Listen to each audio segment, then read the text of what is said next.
Hello, Fanwood. I'm Colleen Marr, your mayor, and I am pleased to be standing here in our historic Carriage House, also known as Fanwood's Cultural Arts Center, to celebrate 20 years of the Carriage House Poetry Series. Next to me are two great friends, two great Fanwoodians, Adele Kenny, who is the founder of the Carriage House Poetry Series, again 20 years strong this year, and her co-director, Tom Plant. Hi, guys. Hi, Colleen. Hello, Mayor. So thank you for joining me. Thank you for inviting us. So we're here today in one of the, I think, the most beautiful buildings that the borough of Fanwood has, which is, again, our Carriage House, which is located right next door to the municipal building and also coming in off of Watson Road. It's called the Pat Cran Cultural Arts Center. And it's a beautiful building of which for 20 years the Carriage House Poetry Series has been housed here. So Adele, let's talk a little bit about how the poetry series got started. Okay, well, back in 1998, I had been diagnosed with breast cancer, and my oncologist, at that point I was on chemo and didn't know how things were going to go, if I was going to live or not, suggested that I get involved in some kind of a community outreach to do something for and with other people and, you know, not be so focused on what was happening with me. So I thought, well, gee, I don't really have any special skills. It's not like I can go do a song and dance or tap routine or something, but the only thing I could ever really do was write. And as a poet, I thought maybe I can do something with poetry for Fanwood. And so I got this idea for a poetry reading series. There are many throughout the whole country. Some come and go rather quickly. Some of them have lasted long. But anyway, I thought, okay, maybe I can do that. So after jumping through numerous hoops without giving you all the details of that, it was finally decided that we could, in fact, have the series here. And we set up a program. Our first reader was Gerald Stern, who is a National Book Award winner. He's highly acclaimed throughout the world. And we've had numerous other poets, including Pulitzer Prize winner, Guggenheim Fellows, NEA Fellowship recipients. Jump in here, Tom, if you like. Patterson Prize winners, just many, many acclaimed poets. But in addition, we also feature local and regional poets so that everyone is equally welcome here. It's not an elitist kind of series. It's not a series where, there's no diversity. Homegrown. Exactly. It comes from Fanwood. It's about Fanwood. It's about our residents. And one of my main goals, really, as the series evolved, was to put Fanwood and Union County on New Jersey's cultural map. Right, and I can safely say that Adele Kenny has put Fanwood on the map when it comes to poetry. So Tom, let's talk a little bit about the importance of poetry and the importance of arts and here in Fanwood and why you think we've been able to keep this going for 20 years. Well, both Adele and I have a background in writing since we were young, and all types of writing. Sure. I worked at the Courier News for 10 years, doing just about anything you could imagine, including writing editorials and all that, reporting. But poetry was always the foundation for me personally, and I, between living here in New Jersey and prior to this, I lived out in the San Francisco Bay Area, and I became familiar in both places with local scene of local writers trying to get their ideas out, and in the process learning from each other and developing a community of shared interests. And it is a community. It is. The poetry community is a strong community. It's, as you say, it's a diverse community. Mm-hmm. It's a place, where I think you've created here at the Carriage House, a place where people can come and, and I always love how you describe it as a place where, you check your egos at the door. It's a non-judgmental atmosphere that we have here, and people can really express their thoughts through the written word. Mm-hmm.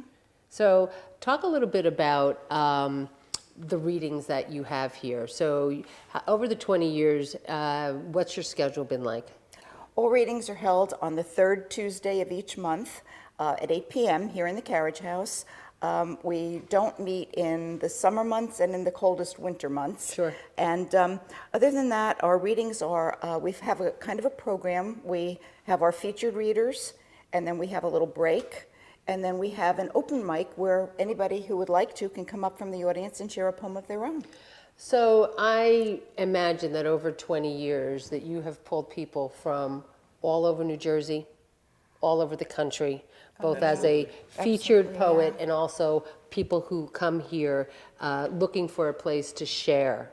Let's talk a little bit maybe about like your fondest memory or like the highlight of as you're sitting here. Is there one thing that sticks out, one poet, one, evening when you look back that you say, wow, that's just awesome. There've been too many sensational, Yeah. Yeah. fascinating evenings here. Sure. Yeah. Where you can have the winner of the National Book Award followed by someone from Fanwood Right. or a student or people from neighboring towns, Clark and Westfield and North Plainfield, to come here and say, I wrote this last week and I've never read it in public before. Sure. To have the balance of these two kinds, really experienced person and a really new person on the same evening, where they get to talk to each other and hear each other, Sure. is every time that happens, every Every reading. Every reading. It's a special kind of community building. It's among Right. the poets, it's among the community at large. But one thing that we have done over the years that I think has been a lot of fun, we have special programs. And usually around Halloween, we used to do it National Poetry Month, which is April. But a year ago we did, we called it Poets Apocalypse. Poets And it Apocalypse. was poets dressed up as zombies who read horrible Halloween-y type of Sure, poems. sure, And- scare you, and right? we said that the audience, if they wanted to read in the open, they had to have some kind of a costume, even if it was just a mask or hat. And unbelievably, people came all dressed up. Well, it's great. Creative people are creative. Yeah, this year we where- did Monster Mash. It's an opportunity for people to say their piece. It's hard to pick one particular night as the best example or the most wonderful. On any given night, you can have a National Book Award winner and followed by a person who's never read in public before. And to us, this is a wonderful opportunity for both the famous person as well as the local person Right. to make a connection and to learn from each other. Sure. And we've had people from all over Fanwood and Scotch Plains, of course, but also from the neighboring counties and all throughout Union County. So we know we have regular people who come from Westfield, come from Edison, from North Plainfield, Pennsylvania. So Pennsylvania, New York. Right. So one of the things that was really interesting is that they pull a lot of people on a monthly basis from all over New Jersey to come here. But you've actually held a contest where, they had submissions from all over the globe. Let's talk a little bit about that, because I think that's really what was one of the highlights of what the series did. Yeah, we've hosted several international poetry contests, most recently in conjunction with the Shade Tree Commission. Sure. Because we try to be inclusive and to involve other groups within the community. But we've had entries, I think one of the last contests there were over 800 poems That's awesome. entered. Yeah, from England, France, Nigeria, Italy, India, all over the world. It was really an awesome experience. That's amazing, and they're sending their poets, when they fill out the address or doing the email to Fanwood, New Jersey in Yeah, the United yep. States. And I think that is... Absolutely. I think that's really great. Let's talk a little bit about the building that we're in here, and the fact that this has been your home for 20 years. And so, as I said, we are in the oldest building in Fanwood. And it is commonly referred to endearment as the Carriage House. And it was, now it is called also the Pat Coran Cultural Arts Center, named after the very first female mayor, Patricia Coran. And it's just a beautiful place. It's a beautiful place. And just talk to me, and those watching, what does this building mean to both of you, and how does that sort of fit into the series? I think there's a special feeling in this building. Its age, its history, its continuity. I always go back to the first reading we had. It was December. It was cold. It was dark. My friend Bob had taken, my papers and things and put them in my car. And so I was standing alone by the door. And as I turned the key in the lock, I remember thinking out loud, building, you've survived, and I'm going to survive with you. 20 years down the road, we're still here. You're still here. The looking building, good. And looking Thank good, you. both of you. The building has had some wonderful restoration work done using grant monies from different sources, and it looks nothing like it did when we started. When we started, it was pretty rough. You're right. Tom. It's also a nice atmosphere here. There's a good acoustics, the old wooden building. For the longest time, we didn't use a microphone. Right. And if you didn't like it, well, that was tough. So the National Book Award winner, no microphone. Right. The guy from down the street. Pulitzer Prize winner, too. No we didn't have microphone. one in those and days. They just said, fine, you can all hear me. And it wasn't exactly like being in somebody's living room, but it's just a step removed from that. And it's a very comforting, familial kind of place. It is. It is. And so it really warms my heart to be celebrating 20 years. And again, we hope that those of you that are watching from home and who don't know where the Carriage House is, or if you've driven past the building but you've never come in for any of our cultural arts programs, we take the arts really serious here in Fanwood. And the poetry series is really our diamond that really exhibits how I think inclusive we are, how not judgmental this community is, how we value the arts, and we really want to make sure everyone comes out for our special anniversary party, which will be on Thursday, November 8th at 8 o'clock, right here in the Carriage House.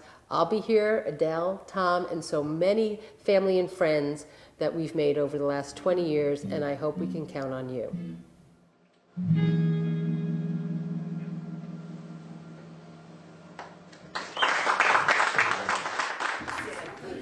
Okay, everybody, we were waiting for our mayor, and she is here now. I'd like to welcome all of you for the mayor. Thank you for coming.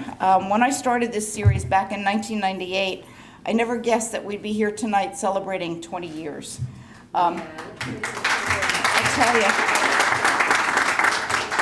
for a poetry series, that's unusual. Series have a way of coming and going, and 10, 15 years is a fairly good record. 20 years is special, and I'm so grateful. Thanks to all of you. I forget who it was now, if it was Twain or Whitman or, one of those big famous guys said something to the effect that great poets need great audiences. And I've always said that we get the greatest audiences here at the Carriage House. So here's to all of you.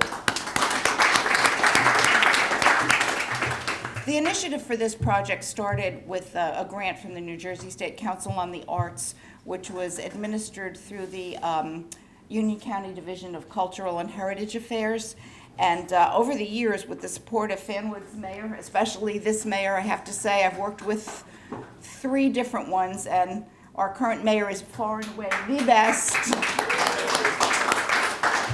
And with some additional grants from organizations like the Scotch Plains Fanwood Service League and the Union County Freeholders, we've had a couple of heart grants. So we've been able to bring some of the finest contemporary poets into our little barn here. And we're, as I said, we're just so grateful. In addition to readings and special events, we've also sponsored several international poetry contests. We've done most of those in conjunction with the Shade Tree Commission, and we've gotten entries. I think last time we did it, we had over 820 entries from countries all over the world: the United States, Canada, England, France, Ireland, even Japan, Italy. So we've really been very blessed with the response. We also, for our 10th anniversary, published a book. We actually had a publisher who published it for us, and we have some copies on the food table, which are yours for the taking tonight. First come, first served, that's the end of it. There are no more after those, so please help yourself to those. I'm sure there are a lot of people who ask, why is poetry so important? And my answer to that is this. Given the technologies in place today and those to come, I think it's a safe bet to say that our place in history will be very well documented. The importance of poetry in that documentary package is that historical facts will tell what we did and who we were, what people's accomplishments were. But poetry will tell future generations how we felt. And that's what the Carriage House Poetry Series is about. My goal has been to create an inclusive, non-judgmental venue where people are invited to share their poetry with whoever comes and with other poets, with poetry lovers. And I wanted this to be a venue in which all who come here are accepted and are completely equal. And I hope we've accomplished that. And the fact that we've been around for 20 years tells me that, by the grace of God, maybe that's where we are. Anyway, over the years, there have been many, many people who have been loyal attendees, people who have come and spent time with us, people who have done things for us, contributed, their poems and their work and their energy and their time. But there have been a certain few, and I'm always a little reluctant to do this because I don't want to leave someone out or hurt anybody's feelings. But there are a few people that I really especially wanted to thank and acknowledge for their special efforts on behalf of this poetry series. And the first is our Mayor Moore.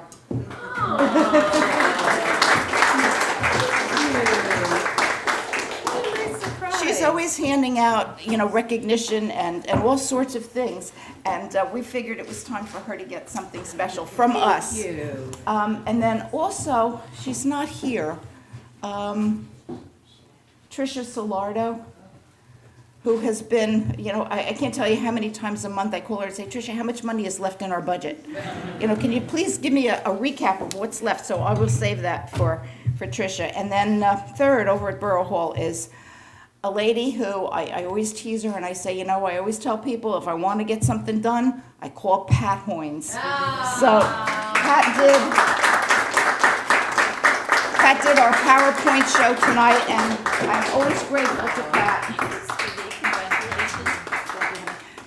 Not only did she do the PowerPoint show, but she went and she shopped for all the food. She came over, she helped us set up. So, we are deeply grateful, Pat, always. And now also, you may have noticed we have a new face on our podium. This podium was on a dump heap. 20 years ago, I was just starting the series, and I thought, we need a podium. We don't have anything for the poets to stand behind. And I happened to be with the then mayor, and we were going to dinner or something, and we passed this garbage dump, and I said, there's a podium. So she said, okay, and she helped me load it into my hatchback, and it has stood all these 20 years without a paint job. This side was kind of falling off, but anyway, it's got a new face. It's still, a bit battered, but anyway, thanks to Cheryl Vargas and her husband, it got this new facelift and it got the beautiful stenciling. So Cheryl, we want to say thank you to you.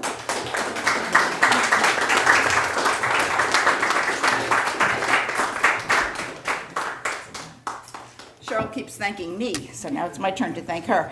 And then Secretary of the Arts Council, who has been with us almost from the beginning, if not from the very beginning, a very special lady, Carol Oakes.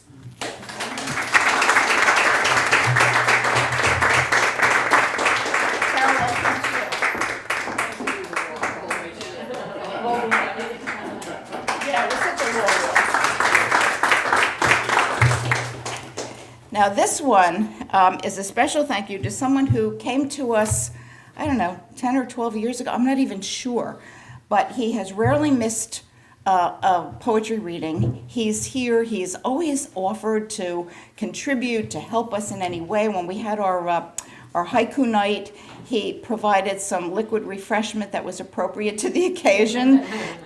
He's known for his bow ties and for his readings of Robert Service's poems. So we just want to say thank you to Raymond Londa.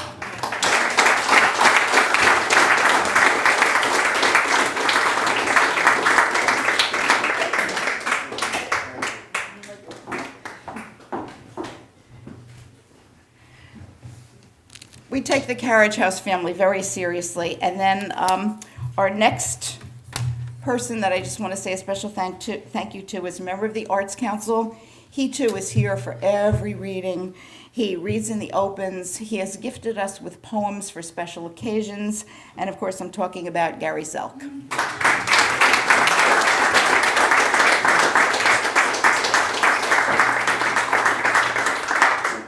I think it's just for putting the chairs away at night. And then the last of these is someone who is very special to me, who has been part of the series right from the very beginning, and he's always there. He comes every month, comes to my house, gets the sound system, sets the sound system up. He's shaking his head because he knows it's him. He's going to hate this. But anyway, Bob Fiorellino.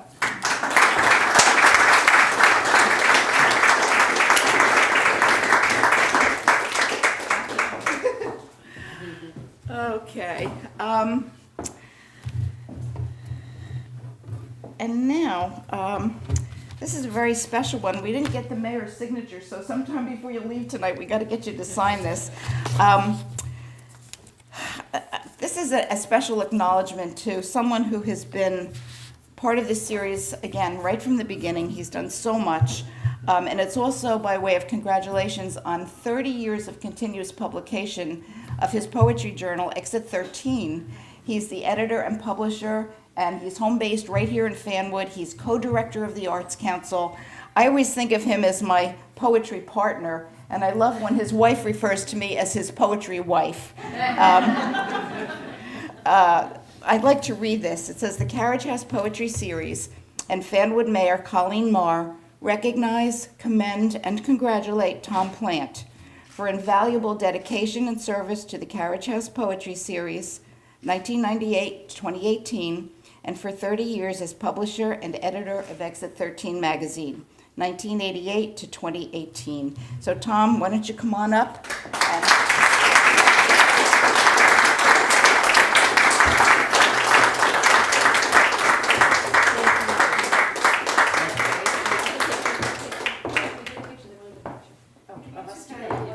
A real picture. Should I pretend I'm giving it to? Oh no, okay. You know, husband and wife there. It's very generous of you, Pat. And by the way, Pat donated and made all the arrangements for a beautiful cake, which we will share with you later. Yeah, when you're done. Thank you, Adele. Adele and I were introduced to each other in the early 90s when I was beginning my magazine called Exit 13. And she had some poems in it. And rather than mail her a contributor's copy, I said, well, she's on the other side of town. I'll just go over there and bring it to her.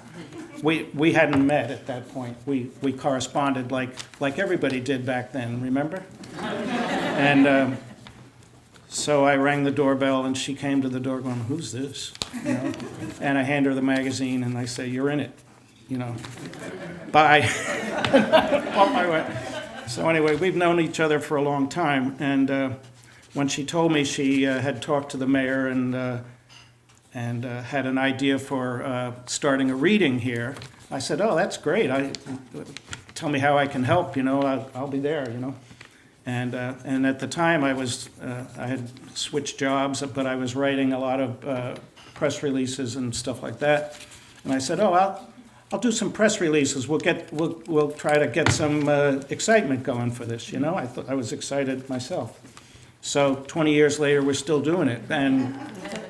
we're as surprised as everybody else, but that it's still going and that we still want to do it, and there's still so much more to hear and learn and people to meet. And we've brought in a lot of people from all over the state, from New York, from other states, and we have a nice core group that comes almost every month, and we really appreciate that. And they come from all over Union County, Somerset, Middlesex, all over, way up in Passaic, and yeah. So we're very happy with that, and I'm really appreciative that I'm involved in this whole thing. And Adele really is the driving force, and she really deserves the credit because she does.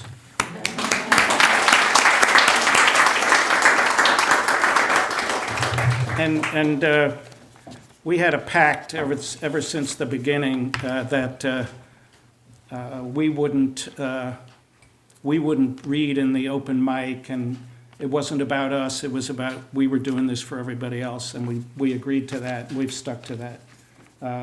You know, if she wanted to have a night where we'd bring all the Exit 13 poets together, that'd be something special.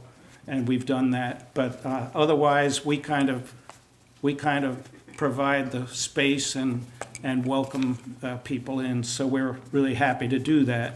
And but Adele wrote a poem for the Carriage House, and she's asked me to read it, and it will be in the next issue of Exit 13 magazine if I ever get it printed. Yeah, I'll hand deliver it. Yes. Save the postage. So we'll break a little bit with our normal routine and not read, and I'll just read Adele's poem, and that's the way we'll get around that rule. So this is called At the Carriage House, Fanwood, New Jersey, by Adele Kenny. We tell ourselves it is only night, the geography of stars and shadows that brush our arms like whispered words. Only the breeze and leaves like voices inside the trees. Years ago, a hotel was built across the lawn. We imagine it there, haloed and deep like a candle lit in a distant dream. The curtain moves in a window upstairs, and an almost remembered face appears. The wall between worlds begins to thin. The ghosts in this place need no reminding. Here in the Carriage House, past into present, back into past, we stand beside ourselves, barely daring to believe in anything owned by time. In the way light fills our hands with light, and what we think we see, a dappled gray, restless in its stall, that gently stamps the old pine floor and neighs beside a bale of hay. Cicadas chirr. The moon, in a fold of deepening sky, rises above the Gothic peak. A nightbird cries. The sound echoes and calls our names like a spirit that floats through this old barn, memory or dream against the vanishing, here in the star-driven dark. Adele Kenny.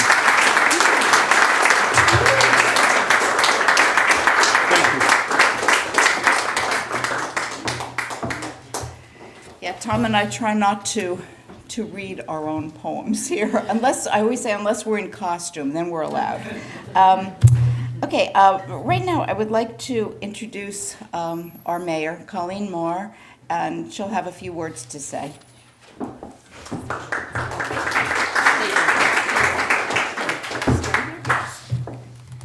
Good evening.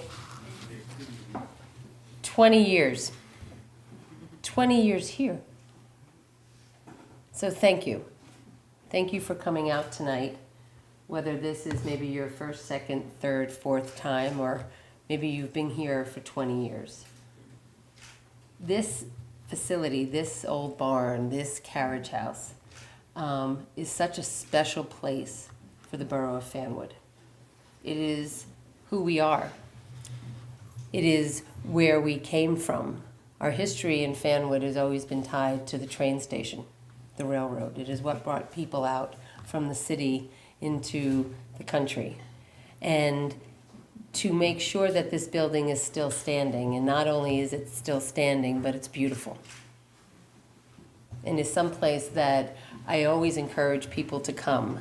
So to Adele, for never giving up on the Carriage House, for loving the Carriage House as if it was her own, we thank you. We thank you. Because it is a piece of our history. It is something that a former mayor, Patricia Coran, understood and made sure that it didn't become demolished when that old hotel was demolished, to make way for a building that's as Eleanor and Kathy and Tom know. But Pat Coran understood what this building meant, and she literally made sure it did not get demolished. And so for her, I say thank you to her, who had the courage to make sure it did not go away. And, you know, to Adele, I'm an English major. You know, I went to a small all-women's Catholic college, liberal arts college, and loved reading and loved the written word, loved Shakespeare, loved everything about it and talking about it. So how nice for me, you know, many years later to become a mayor in a town that loved the arts, because that can't be said for every community. That can't be said that this community truly appreciates creativity. And to listen to Adele, who wanted to create a place that was non-judgmental, especially in the backdrop of where we live today and what's going on around us, to have this place, to be that safe place where people can come regardless of their background, regardless of what they do for a living, if they're rich or poor, young or old, black or white, they can come here and they can share something that is so personal to them, which is what poetry is about. It is a personal story. And to come here and know that there's this open mic in this place, and to be able to keep that for 20 years when things come and go. And we can remember that program that we used to go to? Yeah, I kind of remember that. And it's gone, but this is not. And if anything, it's stronger today. And that's a testament to you. And Tom. And to all the Tom and to people. the commission. Yeah. And for myself and Kathy and Tom Krantz and Eleanor McGovern and Pat Hoynes, we just support it. We just are there in the background to make sure if you need something, okay, we'll make sure you get it. That's our job. Just as we try to support, whether it's recreation or the police or the fire, to understand that we can protect and promote the arts and poetry is such a special thing. So it's been my honor for the last 15 years as the mayor to be a part of it, a small part of it. But even more so as an English major, as a girl who always loved books and reading, it warms my heart that I can be associated from afar from something like Not this. afar. You're an important part of this. I asked the New Jersey State Legislature to do a joint resolution that was read on the floors in Trenton to commemorate something like this, because it's such a special, special time. And I'm going to just read a small snippet of it. And again, this is by Senator Scutari, Assemblyman Kennedy, and Assemblywoman Carter that represents the 22nd District. And it says, you know, whereas the free poetry readings presented at the Carriage House have showcased literary artistry, whether it be regional, national poets, including winners of such prestigious awards as the Pulitzer Prize, the National Book Award, the American Book Award, the Patterson Prize, the Guggenheim Fellowship, and the Pushcart Prize. Readings include open mic sessions where audience members are invited to share their poems and become active members of our arts community. It is the strength, it is the quality, it is the success that starts here. And it is proper and right that we actually take time to be here tonight. And I really want to thank you.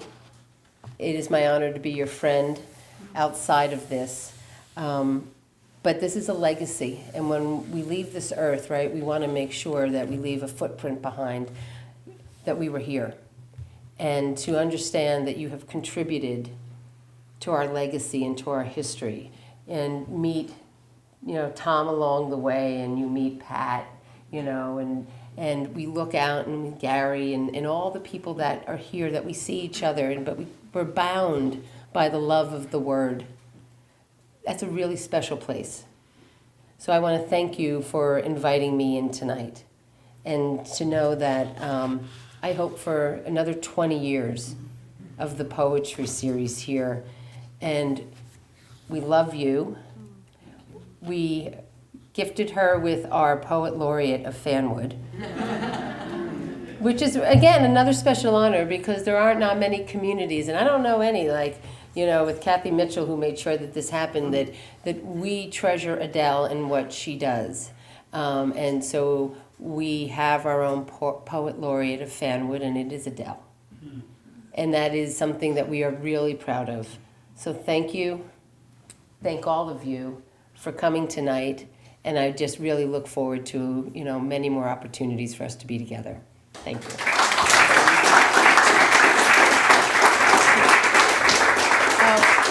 And I really love that poem that you did for tonight that Tom read. Thank you. Yeah, that was beautiful, wasn't it? I mean, it captured the essence of what you do here.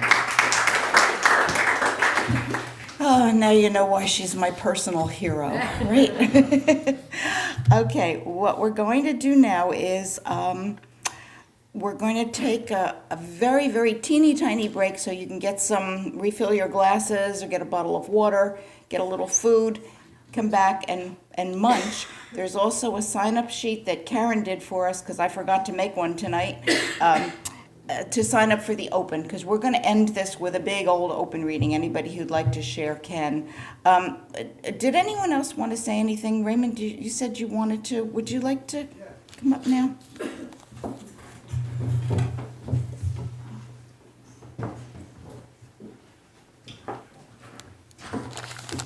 There are few things that I'm able to do outside of an office, and I love words, and you give us all an opportunity to express feelings, emotions, experiences, and I thought that, of course, I don't write this stuff. I'm not that smart, but if you'll just bear with me for a minute, I sat down the other day and I tried to come up with something that would be appropriate. I'm not sure I did it, but bear with me. It's called Ode to Adele.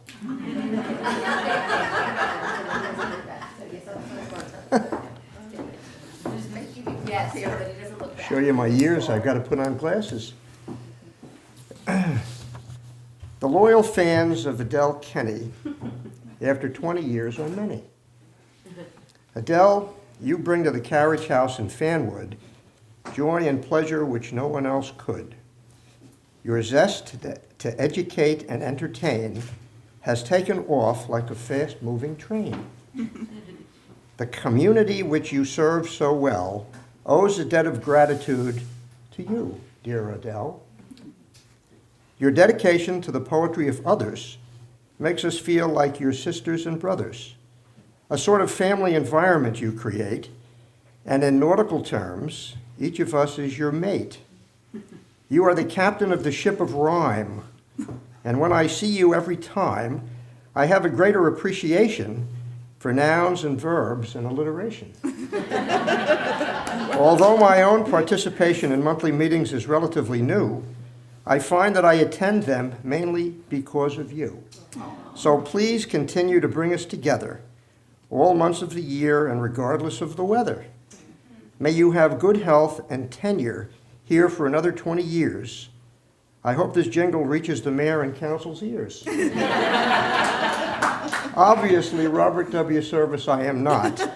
Notwithstanding, I admire you a lot.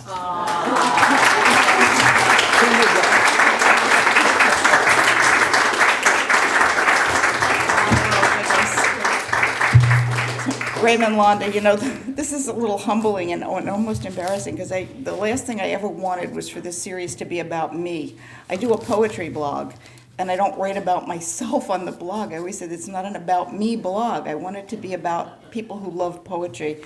But Raymond, thank you so much. I don't know how many of you know Raymond. He is a distinguished attorney, former president of the New Jersey Bar Association. I mean, he's said he can fool some of the people all the time. He's one of those attorney types anyway. Raymond, thank you so much. Okay, let's take a little tiny break. Fill your glasses, get a bottle of water, have some food, and we'll come back. And then when we come back, let me see what we have played. Oh, when we come back, Brian Solardo will play for us. So this evening, my plan was, I've been performing probably for close to 25 years now. So my first foray into performance was with a really close friend of mine. His name was Mike Higgins, and he really got me started. And he was a fabulous singer-songwriter. He had an undergraduate degree in philosophy and a master's degree in rhetoric. You can imagine what kind of lyrical things he would come up with. So we were part of a two-piece acoustic act called Angst for the Memory. And we did that for probably close to 20 years. Unfortunately, Mike passed on back in 2004, which was a little sad for me. You know, he was my mentor and taught me a lot about a lot of stuff. He was a pretty smart guy. So I've been, you know, whenever given the opportunity, like this evening, I try to represent his music. You know, he was the primary writer of the lyrics. His lyrics were based on a lot of different things, mostly life, you know, life experiences and politics, and he was, you know, a pretty heavy dude. So the songs vary wildly from really depressing, angst-ridden stuff to my wedding song. You know, he wrote my wedding song, and it's a beautiful song, and I do want to share that with you this evening. But I've played with many different musicians over the years, and I also happened to get an opportunity. After Michael passed, I met a guy who was a really interesting fella. He happens to be the head of orthopedic surgery at Rahway Medical, right? We met rock climbing, and he's a carpenter, and he's a songwriter, and you know, he flies planes, and he does all this crazy stuff. He's a fabulously smart, talented fella, and I would write music, and I would give him the music, and he would just go off and write lyrics for these songs. He was really good at it, and so I thought I'd present some of my friend Howard's music. I thought I was going to play for like 3 hours tonight, so I prepared this material. But I'm going to give you a small taste of some of this stuff, so I hope you enjoy it. So when Mike and I used to perform, I always performed all the lead stuff on the guitar, and I would call what's comping, which was supporting him, and he played a lot of rhythm stuff. So I have a little electronic device that's going to help me with some of that tonight, only for a couple of songs. All the rest of the stuff will just be me on my acoustic guitar, and I have a resonator guitar. This is like a dobro style guitar. It's called a resonator guitar.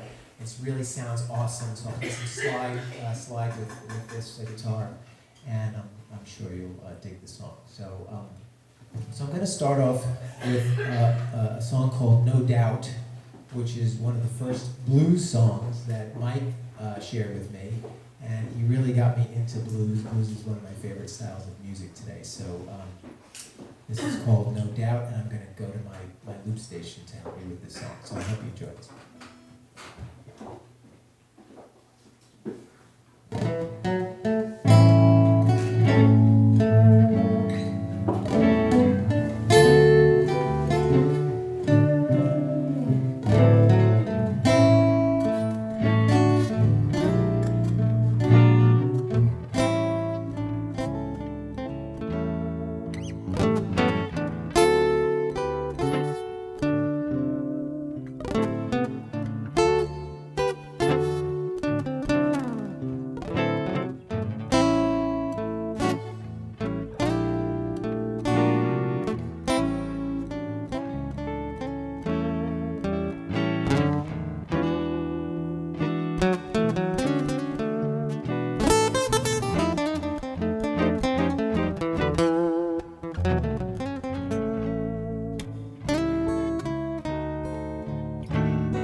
There's no doubt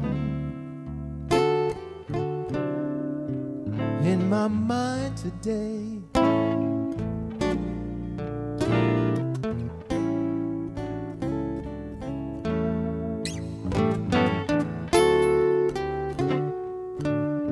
There's no doubt in my mind today.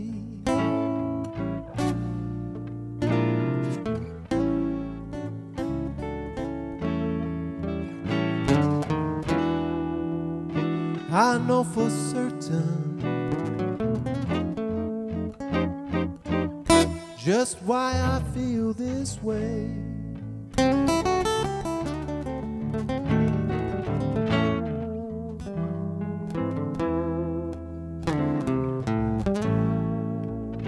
Cold on money, sold on love,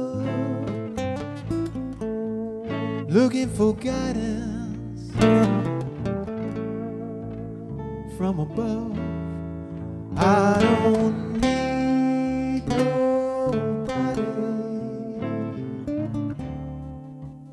I don't need nobody to hold my hand.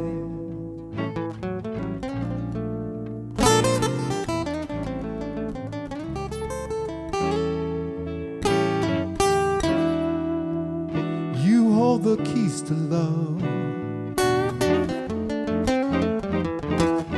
right there in your hand.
I'm looking at my window, and I could see your curtains drawn.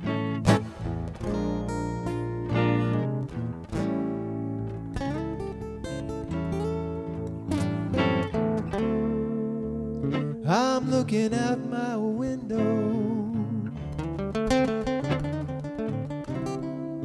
and I could see your curtains drawn.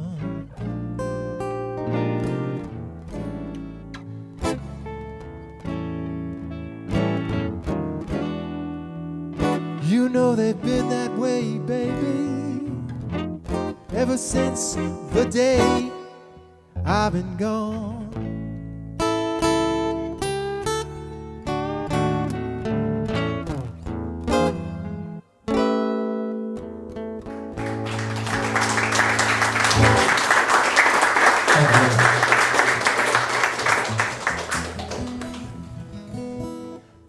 So this next tune is somewhat similar from a blues standpoint. So this was written during the I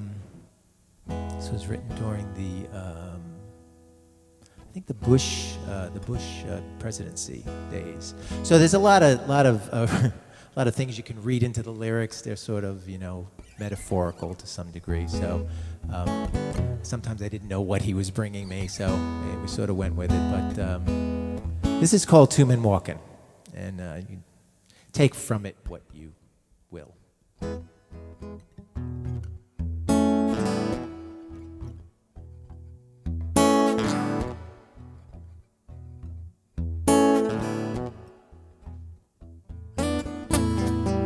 Two men were walking down the same road. Tall one says to the short one, which way we're gonna go? Which way we're gonna go?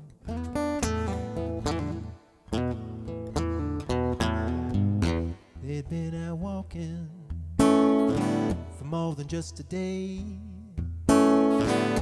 There wasn't much left they needed to say. Among the many things the two did discuss, there wasn't much important to us. Important to us. Two men were walking down the same road.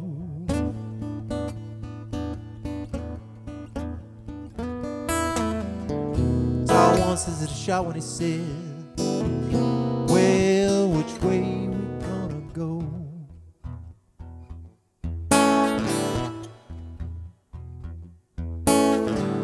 There's always choices one's gotta make. There's always a chance of a big mistake. There's always something you need to choose. There's never a promise that you win or lose. Two men were walking down the same road.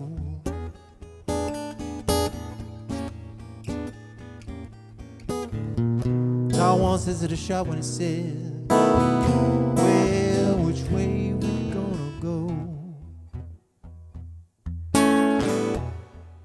Check it out.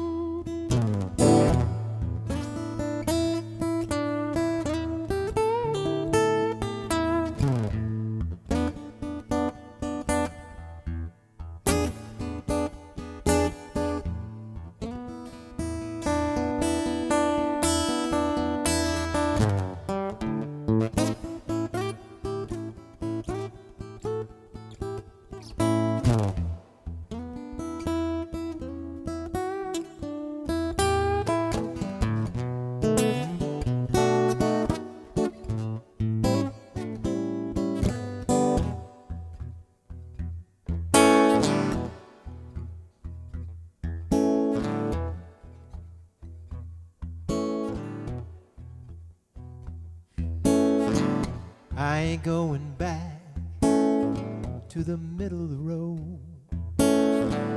I ain't going back to the center of the road. I ain't going back to the middle of the road, or end up squashed like a big fat toad.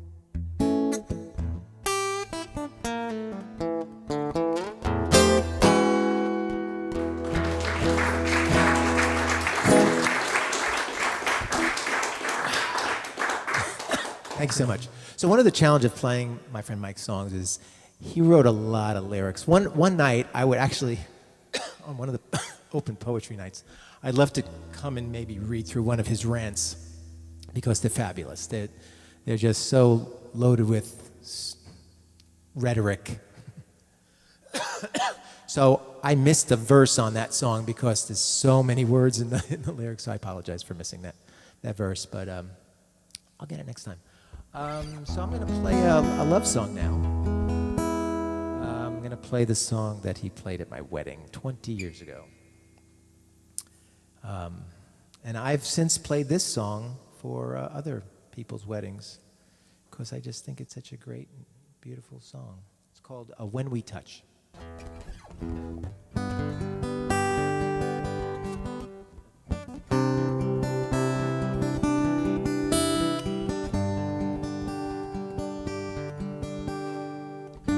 Except my guitar's out of tune, so give me a second. Oh, that's bad. Blues is bad for the guitar. Too many notes to bend. Yeah, that's a bad one.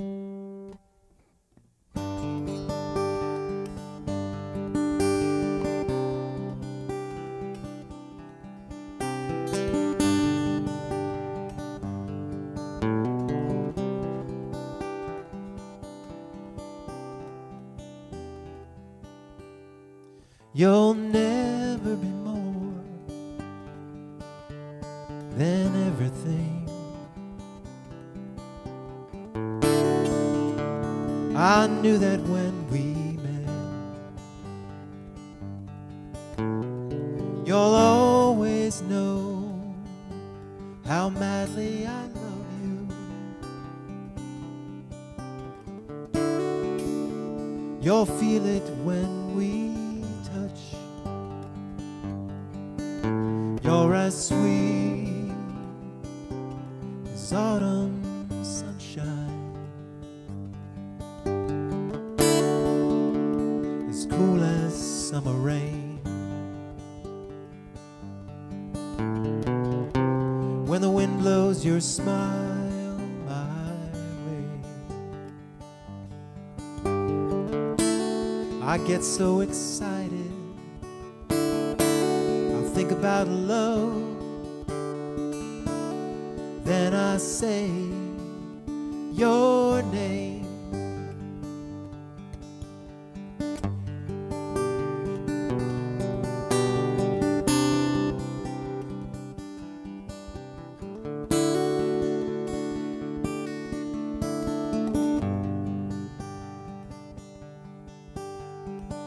Few things in life to me seem certain. Perhaps it's better that way. But yet at night when I lay down beside you, everything is certain when we touch. You're as sweet as autumn sunshine, as cool as summer rain. When the wind blows your smile my way, I get so excited. I think about love, then I say your name. You're as sweet as autumn sunshine, as cool as summer rain. When the wind blows your smile my way, I get so excited. I think about love, then I say your name.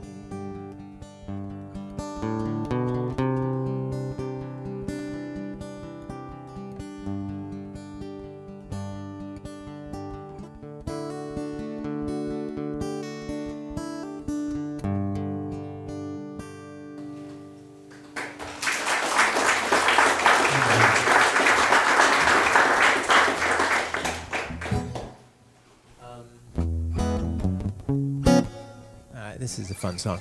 So I performed this about 3 years ago at it's a club in Somerville somewhere, and I've been playing the song for probably 25 years and been singing with Mike for 25 years, and I sang the first verse, and I forgot the lyrics, completely stone cold forgot the lyrics. It was very stressful, but I played through the song, I played the lead break, and then I got back into the song, and just suddenly the lyrics popped into my head. So I'm hoping that doesn't happen again tonight. So if it does, bear with me. I'll work through it. This is called I've Been Told. It's a cool song.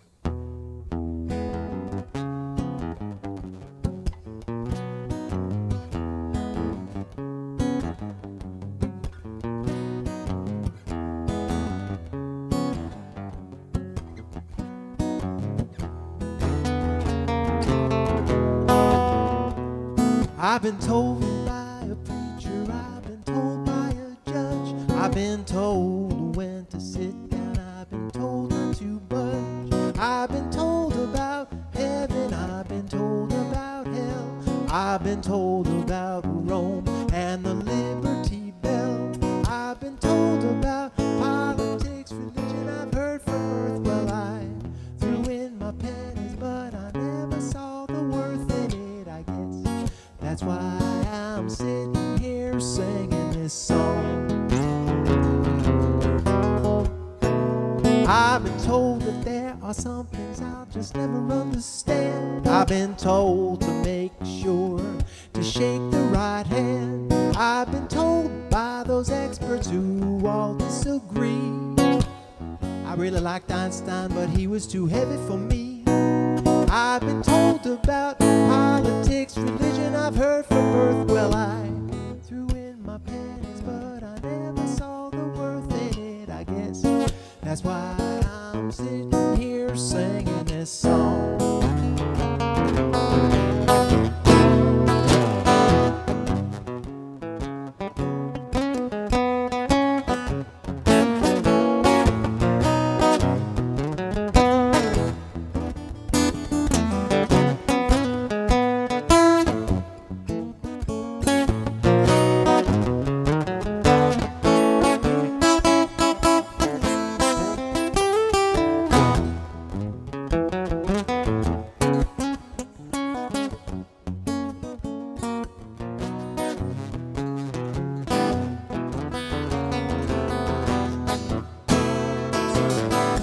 Tell me, boy, don't you be sad being alive and all. You ought to be glad, they say, to take each day as it comes along. Live your life like a Sinatra song. I hear what you're saying, man, don't get me wrong. I'm just a singer and I'm singing a song, right or wrong. Just don't confuse the singer with this song.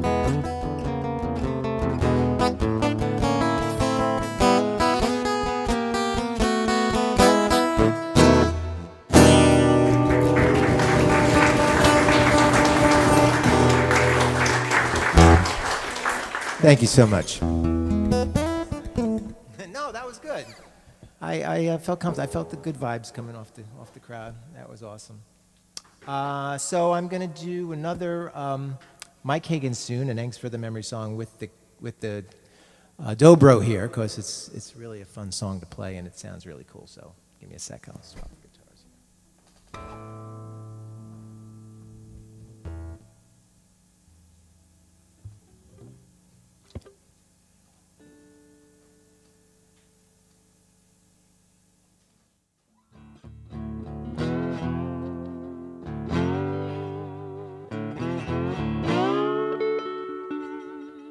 Does that sound okay? Sounds, you can hear it okay out there? I hear it sounds a little quiet. So this song is called Saturday Night. A lot of hidden messages in this song. I never really did get the full story, so.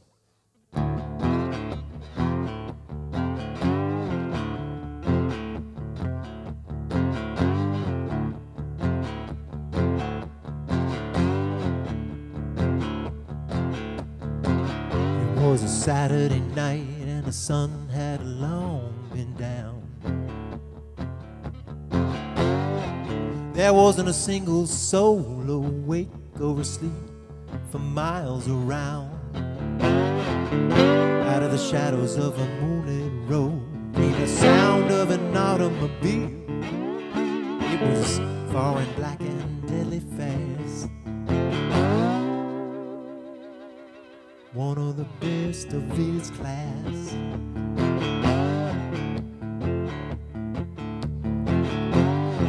This car was made for driving on a Saturday night. The driver was out looking for his woman or a fight. Out of the shadows of a mountain road came the sound of an automobile. It was far and black and deadly fast. One of the best of his class.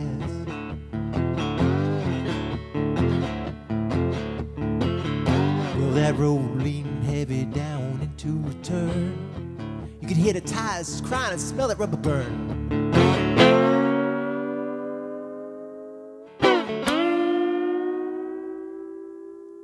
But the driver didn't seem to notice. He didn't seem to care. Long as he was driving, man, he was going somewhere.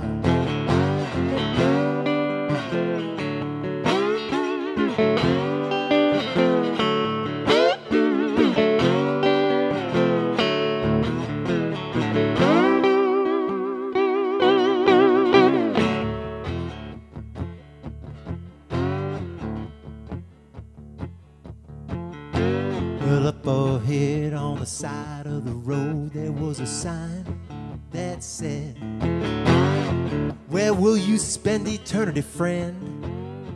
That was all that it read. You always hear the thunder before the rain. You always know what's coming.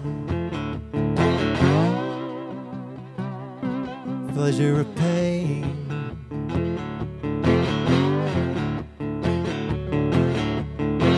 I said you always hear the thunder before the rain. Whether you're driving down a mountain road or sitting at First and Main.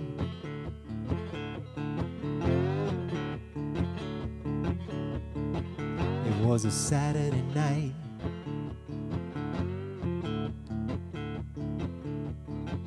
It was a Saturday night. It was a Saturday night.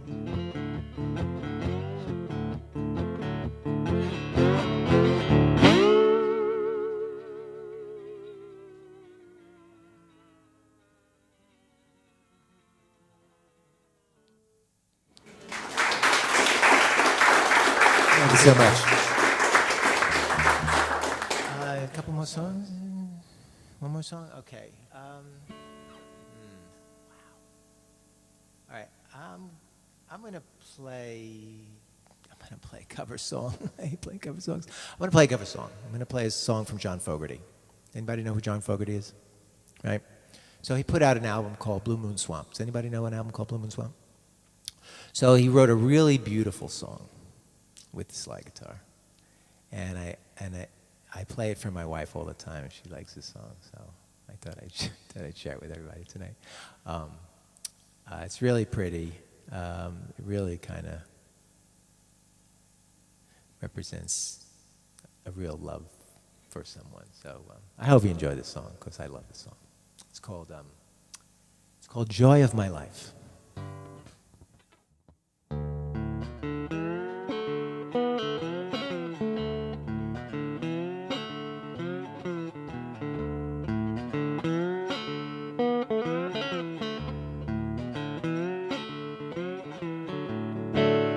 Tiptoed in your room. I know you got to have your rest.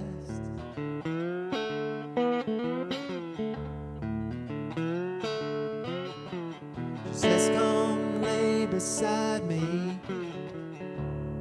I've been waiting since you left.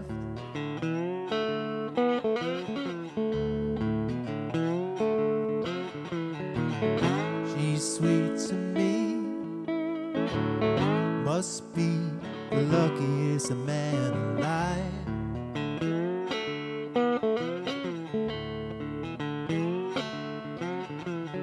Did I tell you, baby, you are the joy of my life?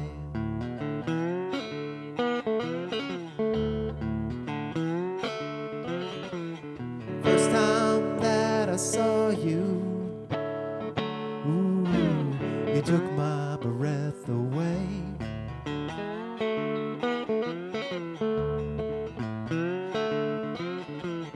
Might not get to heaven, but I walk with the angels that day.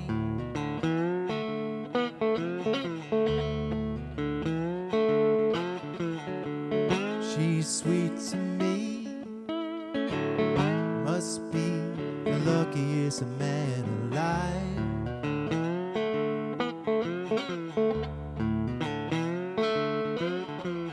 Did I tell you, baby, you are the joy of my life?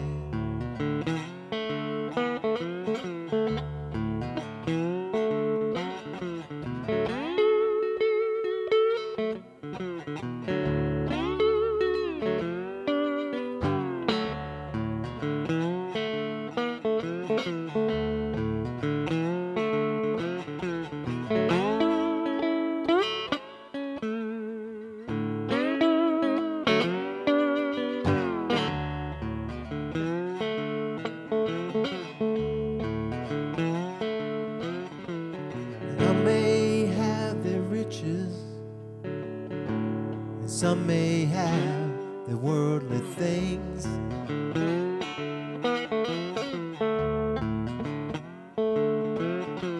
As long as I have you, I treasure each and every day.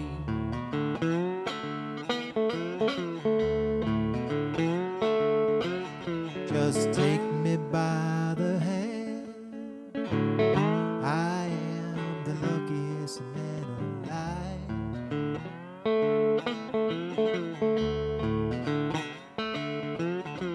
Did I tell you, baby, you are the joy of my life?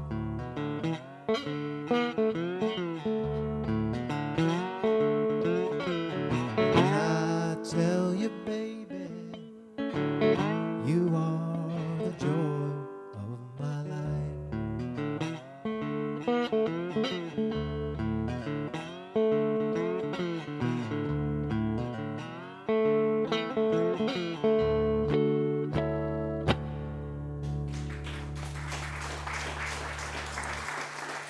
Thank you so much. Thank you, Adele. Congratulations on 20 years. Amazing. I got to just one small little tiny plug.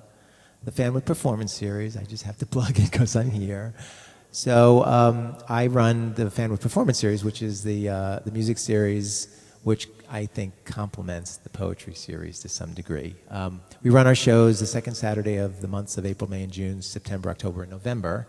And our last show of the 2018 season is this Saturday night. And it's our 9th year, so we'll be on our 10th year anniversary next year, which is really exciting for us, not to obviously take anything away from the 20 years of poetry. I hope I'm doing this in 20 years, but it's really a great series. We get a lot of great musicians from all over the country, frankly, from all over the world. We've had people come from France and Belgium, and now it's a nationally recognized series, so we're really excited to be able to present great music alongside the poetry series. So try to make it out if you can. Check us out at fanwoodperformanceseries.org. And thank you so much for having me. Thank you. The magical music of Brian Solardo. Thank you, Brian. Brian, did I tell you I met your dog while you were away? You did not, Milo? Yeah. Tricia was walking him past my house. I went out and met him. Thank you so much, Brian. Another round of applause. Okay, now we're going to do what the poetry series does best. We're going to have our open reading. This is a reading, a part of the evening in which any poets who would like to come up and read one poem, and on the shorter side, please, you're all invited, and the only thing that we do request is no profanity. Gary, would you mind bringing me up the sheet? I'm sorry, I left it back there.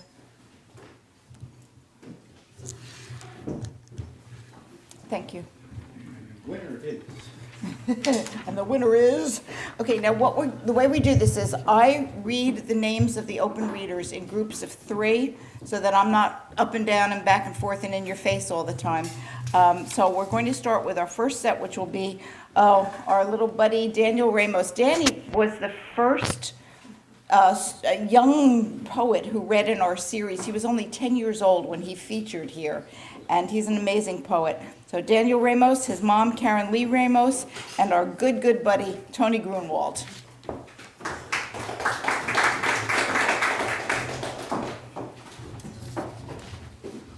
I've read this here before, but since November is hunting season, and there are lots of deer in the woods behind my house, I thought I'd read it again.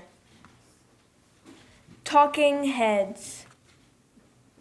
Sitting in a crowded restaurant, people drinking and eating. Waiters bring big fancy plates of beautiful food to the tables. I saw a deer head hanging on the wall. It didn't seem right. That deer never knew he would be hanging on a wall. How could he? Yes, how could I have known? A voice agreed. I thought the deer head was talking to me, but it was a man at the next table. My mind tricking me. Or was it?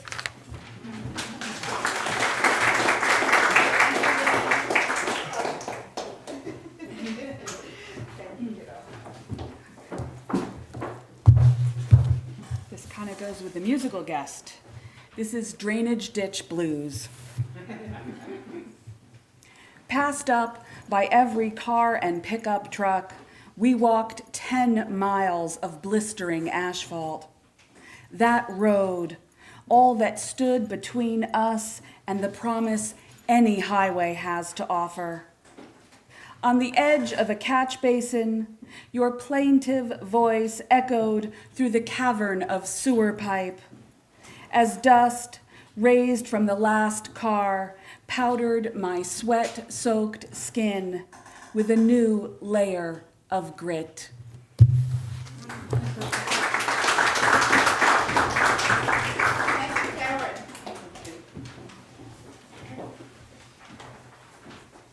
Your last is on Tony and Monster Mash.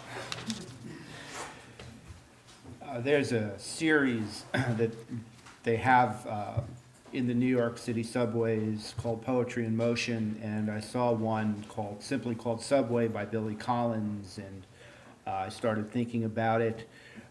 This is called Ode to Sandhogs. There are 3 epigraphs to it, which will explain everything you need to know. The first is from Merriam-Webster. Sandhog, a laborer who works underwater or underground excavation and construction, such as in the building of tunnels or bridge foundations. The second is from the book of Exodus. And the children of Israel shall go on dry ground through the midst of the sea.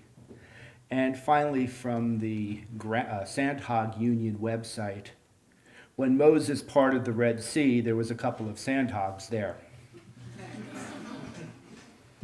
I wish I had the faith in the Lord that I bestow upon these tunnels that part the Hudson River for my pleasure, and through which I travel in the bellies of silver-skinned leviathans created just to sport in them. I wish my faith in the Lord would match that of the holy sandhogs who dared to dig and dynamite, blast and burrow these tunnels through the bedrock and muck with 100 feet of riverbed and water propped precariously above their heads so we could all go on dry ground in the midst of the sea. I slide through these tunnels like a poor person through the eye of a needle because those holy sandhogs prayed to defy death while they descended daily into an airless abyss and revealed more than the mustard seed of faith I can barely muster. America is blessed by its meek, for they shall inherit the job everybody else believes is beneath them, or isn't desperate enough to be driven underground by the hunger to feed a family in a world that tried to roll up its welcome mat whenever it saw them limp toward its door to do. So every time you glide assuredly along these steely rails and paths of asphalt, please say a prayer in praise of the holy sandhogs who gave their lives to make these rocks of ages cleft for you so that you might gain the luxury to complain as loudly as an Israelite fleeing Egypt that your bus or train is late again.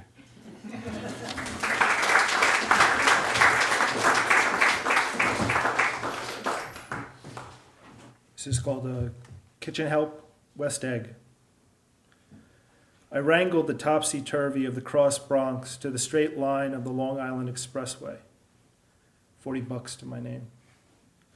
This was the weekend before Labor Day, when the native purple lovegrass that populates the Hamptons and this particular stretch of road gets cut to the nub, leaves the ground bruised.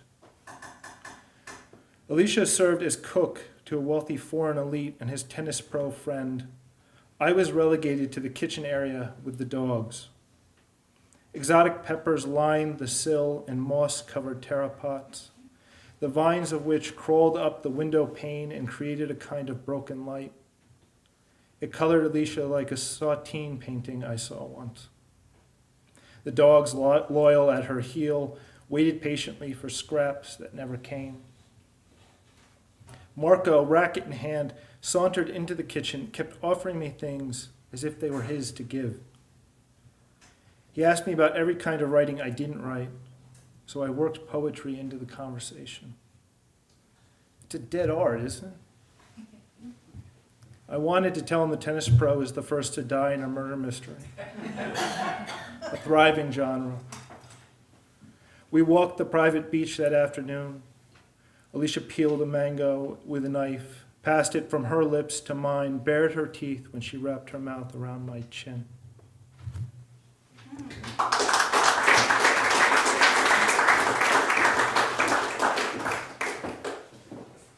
Thank you, Rogan.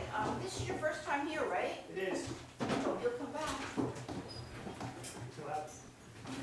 Tell me thank you. That was wonderful. Hi. Art washes away from the soul the dust of everyday life, Picasso. And poetry nurses the soul back from the depths of despair, me, Laura Jordan. I just want to make a commentary about tonight. As was expressed tonight, poetry is connective and universally shared. Charming, award-winning, luxurious, defining words. Special, unique, just like this wonderful place, the Carriage House. And 20 years is absolutely phenomenal, so I just want to congratulate everybody that was associated with these poetry sessions. Thanks. I do have a poem, though. So this poem that I'm going to read is actually the lyrics to a song, I'm a songwriter. It's called Like Pluto. Like Pluto abducted Persephone, you abducted me. Your soulful eyes, persuasive words, and ingenuous sincerity mixed with the enthusiasm of a 5-year-old. You had me hot line and sinker. Problem was, your innocence was bona fide. A child in a 42-year-old body is lethal. Your car kept breaking down, that old piece of steel. The color of teal, old faded wheels, tickets piled up, my cup runneth way over. The income kept fading, you couldn't hold a job, you blamed it on the world. You never got a fair deal. You pulled me back and pulled me forward. We danced a dance and then attacked. You were so talented but didn't know it. Your day-to-day never showed it. But those baby blues drew me in and caused me to recalibrate. The music always wins. Just keep vibrating those drums and strumming your guitar, the lovely density of the sound and heavenly ripple of your biceps. But stop. Just stop. You're too hot to handle. I'd rather simply keep your picture on my mantle. Pluto, we see you, you mythical god of the underworld, unplugged from the lower abyss. Wake us up from this demented dream, this drama, and we will forge forward into imperious, impressive heights. But still, I'd rather keep your picture on my mantle. Thank you, Lara.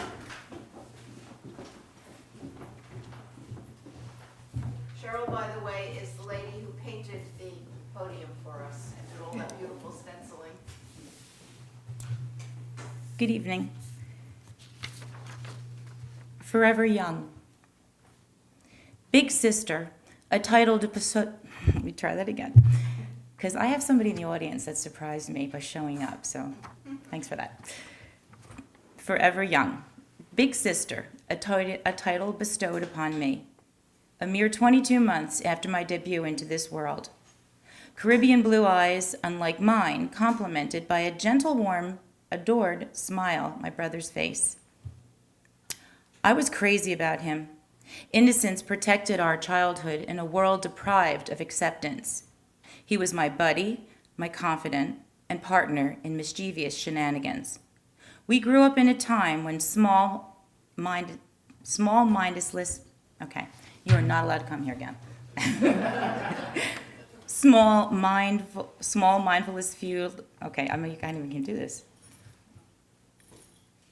We grew up in a time when small-minded people fueled by ignorance ruled the world.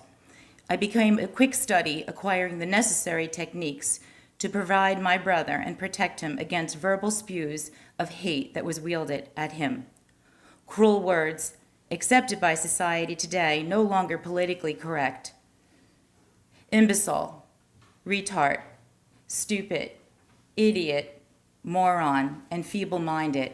Words like weapons of destruction that cut into my heart and pierced my soul. I fought back to defend his honor to no avail, while in the process losing my faith in humanity and lack of compassion. Exhausted with a system whose main objective was to label, categorize, and hide their people who were unique and not status quo. My life moved on while my brother stood still, remaining a child in an adult's body. Finally recognizing all along that he was in fact my mentor, teaching me valuable lessons, such as tolerance, acceptance, and most importantly, love, when it didn't seem possible. Recently, while chatting with him, he shared with me his distaste to being labeled as special needs. I asked him what he preferred. His response, just call me Harry, because that's who I am.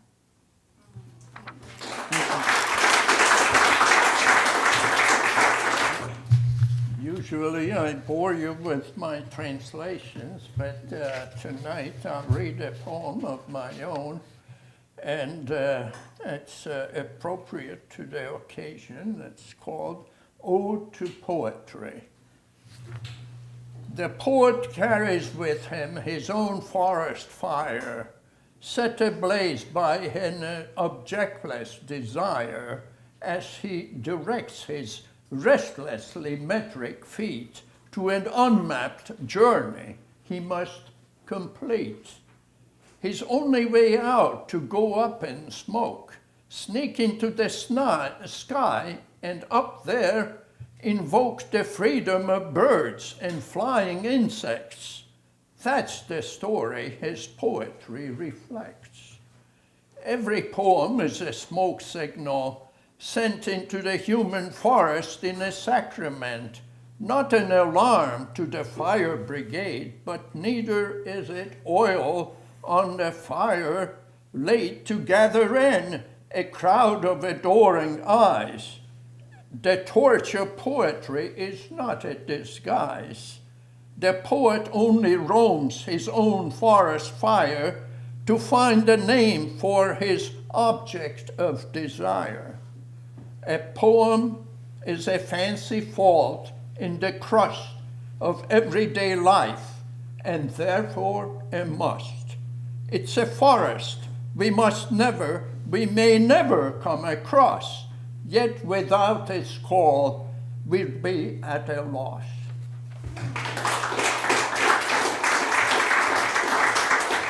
Cyclopsian octopodes.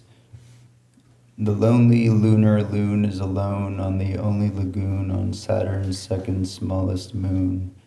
The stroboscopic black and cobalt solar eclipse skips skeptical sensors of skeletal creatures on a curious twinkling winter in Neptune. Cyclopsian octopodes clandestinely clone themselves on Pluto. Perpetually tripling nanometer tentacles fractal off their tentacles, producing hexagonal batches of peculiar chemicals. A cyclical mythological mission attempting to make the collective galactic unconscious conscious again. The octopodes atomize and diffuse the cosmic dust into space again, while sipping the genie's crimson ginseng gin and reading their preferred version of Finnegan again. These robotic cephalopods inspire bubbles of void with quirky bouncing doubles of joy, ecstatically filling space with electrochemical potential.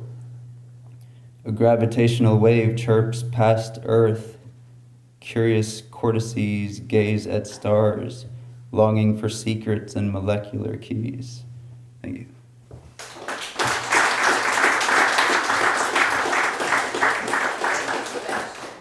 Deciding what to read, I said, oh, we'll go back halfway to 10 years ago and read the poem that's in the anthology over there. And my note says this is the poem that has anthropomorphic in it. So you'll have to go back to your high school dictionary for that. It's called Field of Vision. I drove the 7 crows away, the hawk beset and bloodied. Just my shouting scared off 2. The others, scattered by a round of snowballs, aimed their way. I called to him. I couldn't be there every time there's trouble. He pulled his ruffled feathers in, ignored my call. Aloof, I thought, but then what proud sailor of the skies would recognize such a lowly creature that couldn't fly? He seemed to know the majesty we see in hawks, the graceful flight with hunter's skills, vision we can hardly comprehend. And today, he rested on the split rail fence along the drive, 6 feet from where I'd walk, motionless in spite of my approach. I spoke to him and felt a bond arise, wondered if he'd sensed my help that day, wondered if these spinning thoughts were just anthropomorphic chattering. The hawk, of course, stayed mute, then turned his head away, stared out over the vast, still field of white. Thank you.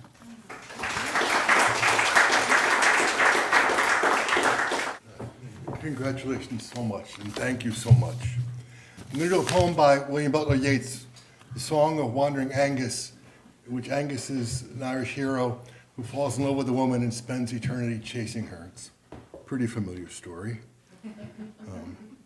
I went out to the hazelwood because a fire was in my head and cut and peeled a hazel wand and hooked a berry to a thread. And when white moths were on the wing and moth-like stars were flickering out, I dropped the berry in a stream and caught a little silver trout. When I had laid it on the floor, I turned to blow the fire flame. But something rustled on the floor, and someone called me by my name. It had become a glimmering girl with apple blossoms in her hair, who called me by my name and ran and faded in the brightening air. Though I am old with wandering through narrow lands and hilly lands, I will find out where she has gone and touch her hair and take her hand and pluck till time and times are done the silver apples of the moon, the golden apples of the sun. That's why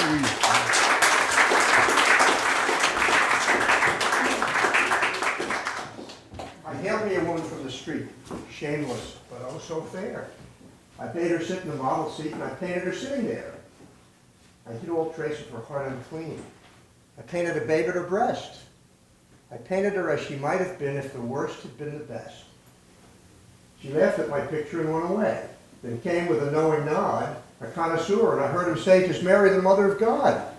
So I painted a halo around her hair, and I sold her and took my fee. She hangs in the church of Saint Hilaire, where you and all may see.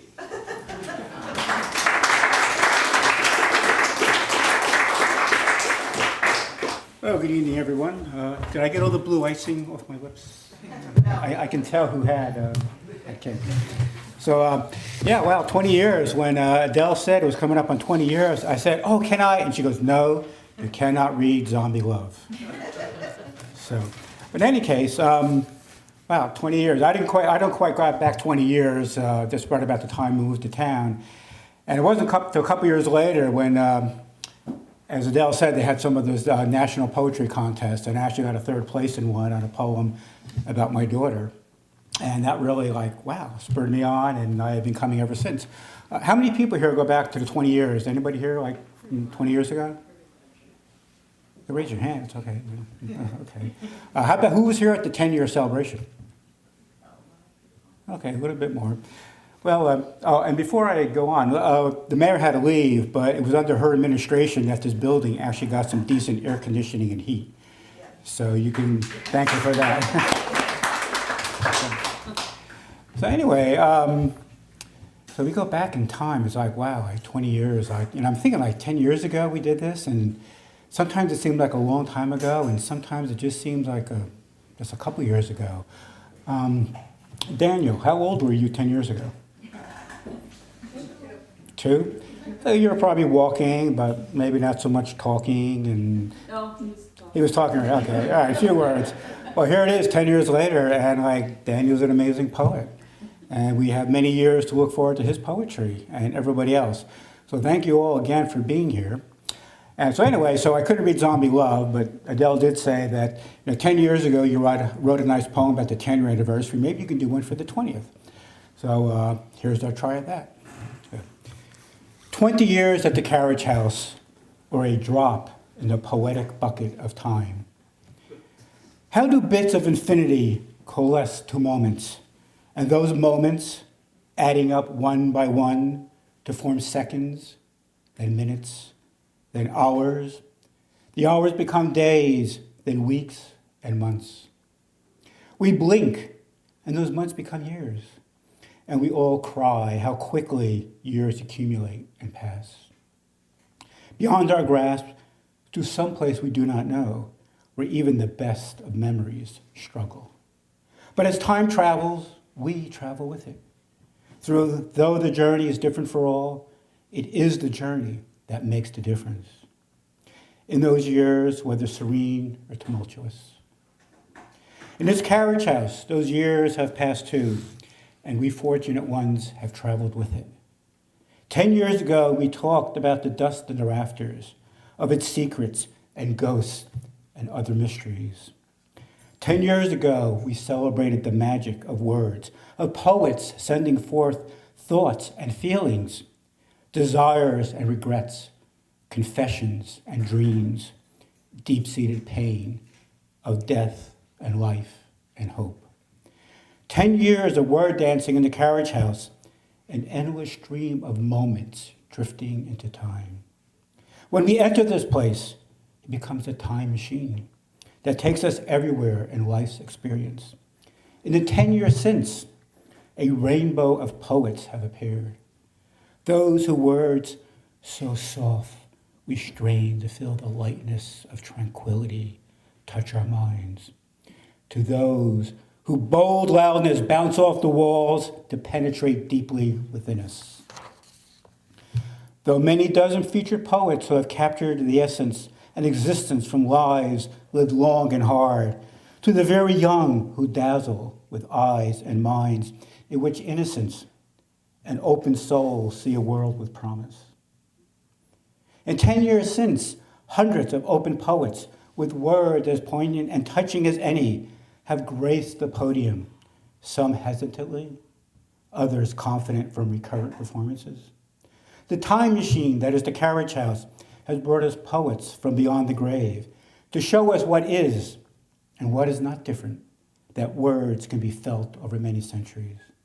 The time machine that is the Carriage House has brought us visitors from the Renaissance, survived the notorious zombie apocalypse, and hosted monsters of menace and humor. The Carriage House, a piece, a place, and a concept, will continue to gather us in its history. Will be filled with poets and words and magic and those who appreciate time and existence.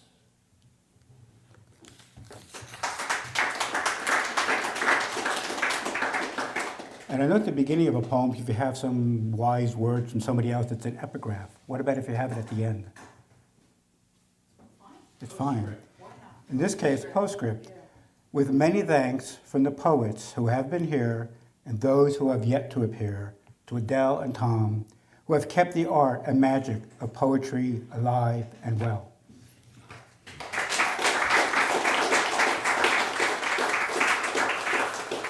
So, sorry, Adele, but I have one for you. Is this and the poem? that's the poem. Oh, And Tom? nice. What's up? Thank you so much. Thank you. Oh, this is lovely. We really should have these hanging in the Carriage House somewhere.